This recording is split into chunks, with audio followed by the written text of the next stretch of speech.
नमस्कार, मी सुरेखा आणि आपल्या सर्वांचं तारा न्यूज मध्ये स्वागत। कोल्हापूरच्या राजकारणात पुन्हा एकदा मैत्री, वैर्य आणि विश्वासघाताचा नवा अध्याय लिहिला जातोय।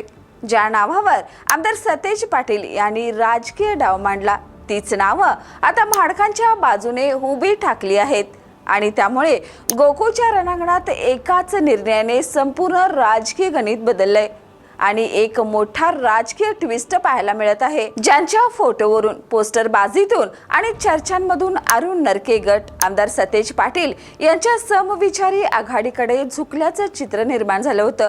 त्याच नरके गटाने अखेर महायुतीची वाट धरली आहे आणि त्यामुळे गोकुळच्या निवडणुकीच्या आधीच राजकीय समीकरणांना मोठा धक्का बसलाय। ही केवळ एका गटाची राजकीय भूमिका नाही, तर हे जुने मित्र पुन्हा एकत्र येण्याचा आणि नव्या राजकीय समीकरणाचा प्रारंभ मानला जातोय। गेल्या काही महिन्यापासून गोकुळच्या निवडणुकीत आमदार सतेज पाटील यांनी आक्रमक तयारी सुरू केली होती।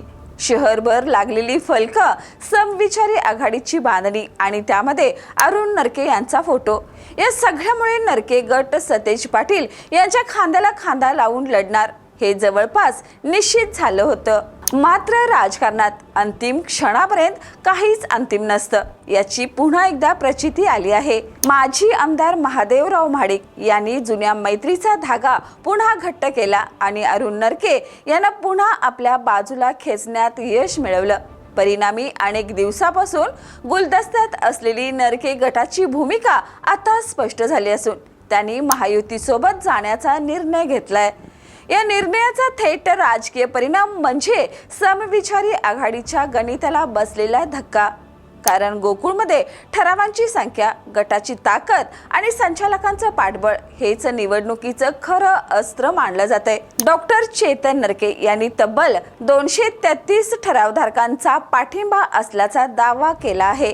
त्यामुळे नरके गटांची एंट्री महायुतीची ताकद वाढवणारी ठरू शकते। याहून महत्त्वाचं म्हणजे माजी आमदार महादेवराव महाडिक आणि अरुण नरके पुन्हा एकाच गाडीतून प्रवास करणार आहेत। हे केवळ प्रतिकात्मक चित्र नाही, तर भविष्यातील राजकीय संदेश आहे।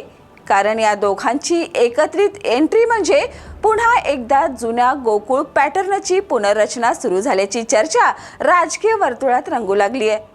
दरम्यान सोशल मीडियावर स्वर्गीय PN पाटील, महादेवराव महाडिक आणि अरुण नरके यांच्या जुन्या छायाचित्रांचा वर्षाव सुरू झालाय।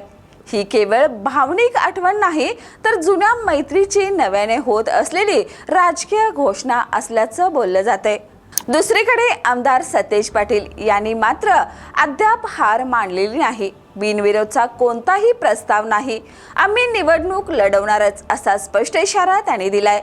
महायुतीतच जागा वाटपावरून संघर्ष उभा राहू शकतो आणि अनेक जण शेवटी समविचारी आघाडीतच येतील असा विश्वासही त्यांनी व्यक्त केलाय। आणि म्हणूनच गोकुळची ही निवडणूक आता केवळ ठरावाची लढाई राहिलेली नाही, ती प्रतिष्ठेची, जुन्या मैत्रीची, नव्या समीकरणाची आणि भविष्यातील जिल्हा राजकारणाची निर्णायक लढाई बनली आहे। एकीकडे महाडिक आणि नरके यांची पुन्हा जुळलेली मैत्री, दुसरीकडे आमदार सतेज पाटील यांची समविचारी आघाडी आणि त्यातच राष्ट्रवादी, शिवसेना, जनसुराज्य यांचं शक्ती प्रदर्शन। आणि म्हणूनच एकच प्रश्न आता संपूर्ण जिल्ह्याच्या राजकारणात घुमू लागलाय, गोकुळच्या या रणांगणात कोण जिंकणार? ठरावाची ताकद की राजकीय रणनीती? कारण गोकुळच्या निवडणुकीचा निकाल फक्त दूध संघाचे भविष्य ठरवणार नाही, तर कोल्हापूरच्या पुढील राजकीय सत्ता समीकरणाची दिशाही निश्चित करणार आहे। याने अशाच ताज्या अपडेटसाठी पाहत रहा तारा न्यूज।